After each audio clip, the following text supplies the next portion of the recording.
Hey, beautiful souls, welcome back to Soul Stories. Tell us in the comments where you're watching from, and don't forget to subscribe to join our family. Stay with us, because a new love story is about to begin. The desert wind carried whispers of death across the cracked earth of Redemption Valley, and Sadie Cole knew those whispers were meant for her. She stood barefoot on the splintered boards of what the townfolk called the bargain block, though there was nothing fair about the transactions that happened here. Her copper hair hung in tangled ropes down her back, matted with dirt and blood from the journey that had brought her to this God-forsaken place.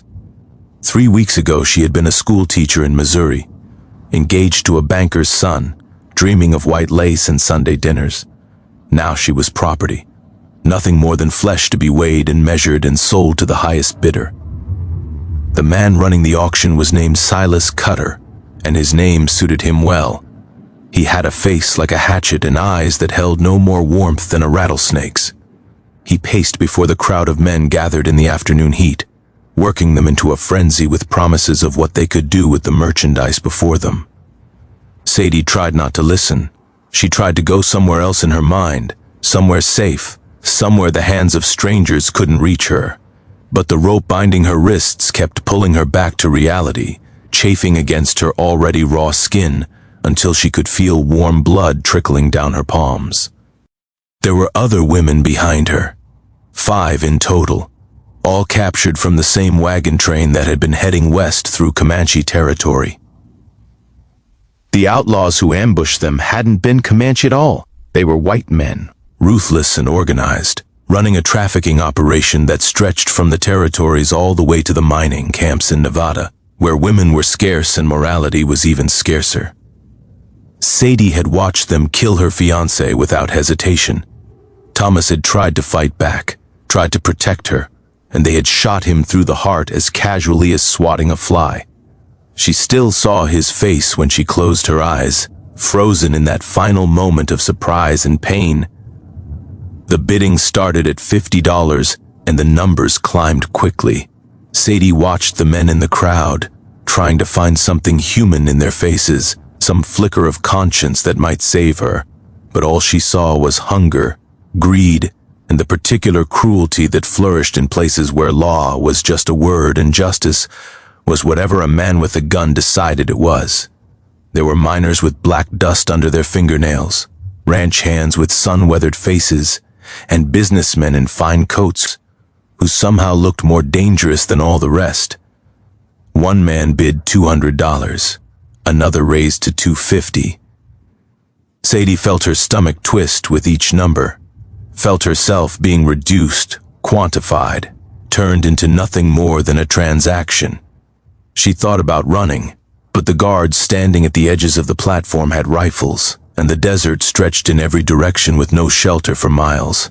Even if she escaped, where would she go? She had no money, no horse, no supplies. The wilderness would kill her just as surely as any of these men. $300. The bids kept climbing, and Silas Cutter rubbed his hands together with undisguised glee.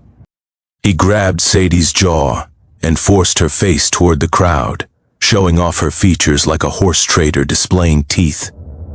She wanted to spit at him, to fight back somehow, but she had learned during the long journey here what happened to women who fought. The bruises on her ribs still ached with every breath. And then she saw him. He stood at the very back of the crowd, separate from the others, leaning against a weathered hitching post with his arms crossed over his chest. He wore a dark coat that had seen better days and a hat pulled low enough to shadow his eyes. Everything about him suggested stillness, patience, the kind of quiet that comes from years of watching and waiting. He wasn't bidding, wasn't even looking at her most of the time. Instead, his gaze swept across the crowd as if he were cataloging every face, memorizing every detail. $400. The bidding war had narrowed down to 2 men now. One was a thick-necked brute named Magnus Dorn who owned a saloon in a mining town 3 days east. Everyone knew what happened to women who ended up in his establishment. The other was a rancher named Webb Talbot, older, with cold blue eyes and a reputation for cruelty that extended to everything he owned, animal and human alike. Neither option offered anything but suffering. Sadie felt tears prick her eyes despite her determination not to cry. She had promised herself she wouldn't give these men the satisfaction of seeing her break. But as the numbers climbed and her fate narrowed to two equally terrible outcomes, the weight of her helplessness crushed something inside her. This was really happening. This was really how her life would end, not in death, but in something worse. An existence stripped of dignity, of choice, of hope. $500. Magnus Dorn grinned, showing yellowed teeth. Webb Talbot's expression didn't change, but his hand rose again. $550. Back and forth they went, driving each other higher, treating her future like a game. Sadie closed her eyes and tried to find the place inside herself where nothing could touch her. She thought of her mother's voice, soft and warm, reading stories by candlelight. She thought of the first snow of winter, the way it covered everything ugly and made the world new again. She thought of Thomas, before the gunshot, before the blood, when he had held her hand and promised her forever. $700. The crowd gasped. Magnus Dorn hesitated, his jaw working as he calculated whether his pride was worth the cost. Webb Talbot stood rigid, his eyes locked on Sadie with an intensity that made her skin crawl. $800. The voice came from the back of the crowd, calm and clear, cutting through the heat and the noise like a blade through butter. Every head turned toward the man in the dark coat. He hadn't moved from his position against the hitching post, hadn't even uncrossed his arms. He simply spoke the number as if he were commenting on the weather. Silas Cutter's eyes narrowed. He didn't recognize this stranger, and that made him nervous. Strangers in Redemption Valley usually meant trouble of one kind or another. $800, he repeated. Do I hear $850? Magnus Dorn shook his head and stepped back, muttering curses under his breath. Webb Talbot held his ground longer, his cold eyes fixed on the stranger with barely concealed rage. $900, he said through gritted teeth. $1,000. The stranger's voice didn't waver. He finally pushed himself off the hitching post and walked forward, the crowd parting before him like water around a stone. Up close, Sadie could see the hard lines of his face, the scars that mapped his history, the eyes that held something she couldn't name. Not kindness exactly, but not cruelty either. Something older, deeper, weighted with purpose. Webb Talbot's face contorted with fury. He wasn't used to losing, wasn't used to being outbid by anyone, let alone a stranger with no visible stake in the game. $1,500, he snarled. The stranger didn't hesitate. $2,000. The crowd fell absolutely silent. $2,000 was more than most men in this territory earned in 3 years.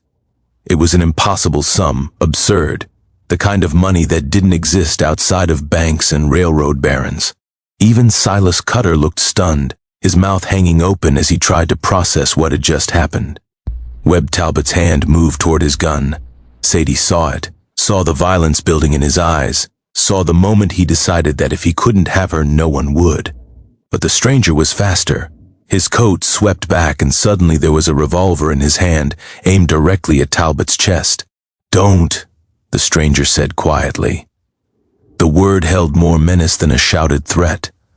For a long moment, no one moved. The tension stretched tight enough to snap. Then Webb Talbot slowly lowered his hand, his face twisted with impotent rage. "This isn't over," he said. "It is today," the stranger replied. He looked at Silas Cutter, his gun still leveled. "I believe we have a transaction to complete." What followed happened in a blur. Money changed hands, papers were signed, and somehow Sadie found herself being led away from the platform, away from the crowd, away from the nightmare that had consumed the last 3 weeks of her life. The stranger walked beside her, one hand lightly touching her elbow to guide her. His revolver holstered, but his eyes never stopping their constant sweep of the surroundings. He had a horse waiting outside town, a tall gray mare with intelligent eyes. Without speaking, he helped Sadie mount, then swung up behind her and took the reins. They rode in silence as Redemption Valley shrank behind them, as the auction block disappeared over the horizon, as the landscape opened up into something vast and empty and strangely beautiful. Hours passed before Sadie found her voice. "Who are you?" The stranger was quiet for a long moment. "Caleb Hollister," he finally said. "I have a place about 20 miles north of here. You'll be safe there. You paid $2,000 for me." "I did. Why?" Another long pause. The horse's hooves beat a steady rhythm against the packed earth. When Caleb finally spoke, his voice was rough with old pain. 15 years ago, he said, I had a sister. Her name was Ruth. She was 17 when they took her. Same kind of men, same kind of auction, same kind of hell. I was away fighting in the war, didn't even know what happened until months later. By the time I got home, by the time I found out where they'd taken her, it was too late. He paused, and Sadie felt his chest rise and fall with a deep breath. She died in a mining camp in Colorado, alone, broken.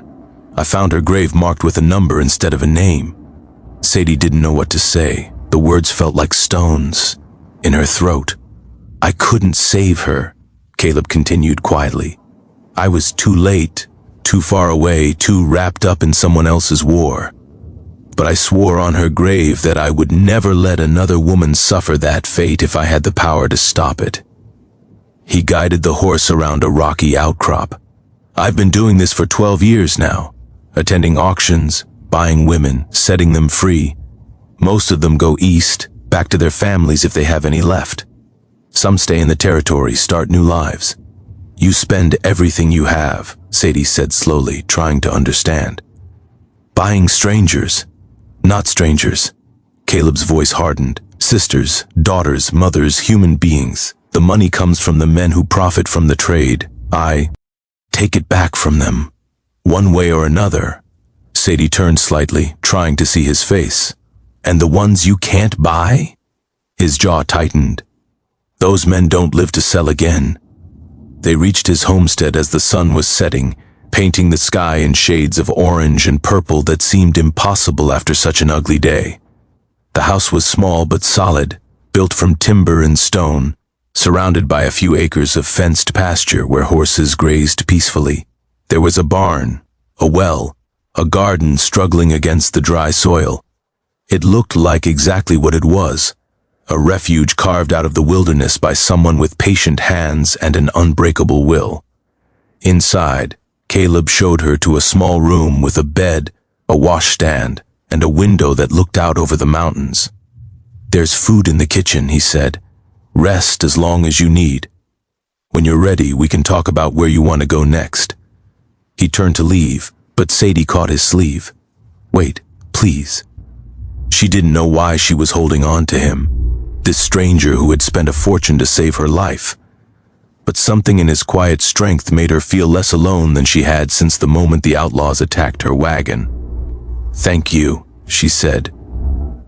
The words felt pathetically small compared to what he had done.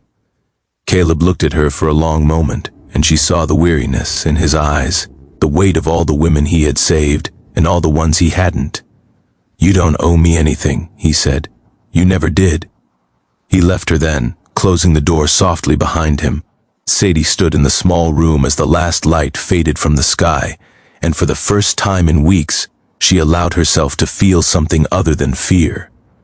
The days that followed were quiet. Caleb gave her space, never pushing, never demanding. He showed her how the homestead worked, where to find water and food, how to tend the garden and care for the horses. They ate meals together in comfortable silence, and slowly, carefully, Sadie began to tell him her story. Thomas, the wagon train, the attack, the long nightmare journey to Redemption Valley. Caleb listened without judgment, without pity. When she finished, he told her about Ruth, about the war, about the years he had spent hunting the men who preyed on the vulnerable. He had killed more than he could count, he admitted. Some nights the faces came back to haunt him, but he never regretted it, not once. Weeks turned into months, the seasons changed, and Sadie found herself staying not because she had nowhere else to go, but because she didn't want to leave. Caleb never asked her to stay, never made demands or assumptions, but his eyes followed her sometimes when he thought she wasn't looking, and she felt her own heart shift in ways she hadn't expected. One evening, as autumn painted the mountains gold, Sadie found Caleb on the porch, watching the stars emerge. She sat beside him without speaking, and after a long moment, she reached over and took his hand. He tensed but didn't pull away. "Sadie," he said quietly, "you don't have to." "I know," she interrupted. "I know I don't have to. I want to." He turned to look at her, and she saw the hope and fear warring in his eyes. "I'm not a whole man," he said. "I've got ghosts that won't let go. Rage I can't always control. You deserve better." Sadie squeezed his hand. "I don't want better. I want real. I want someone who understands what it means to survive." She leaned closer. "I want you, Caleb Hollister. If you'll have me." He didn't answer with words. Instead, he pulled her close and held her tight, and Sadie felt his heart beating against her own. Strong, steady, alive. She had come to this territory expecting to die. Instead, she had found something she never thought possible. Not just survival, but healing. Not just safety, beauty, love. And as the stars wheeled overhead and the night wrapped around them like a promise, Sadie finally understood that sometimes the deepest wounds become the strongest bridges, connecting two broken souls who somehow make each other whole.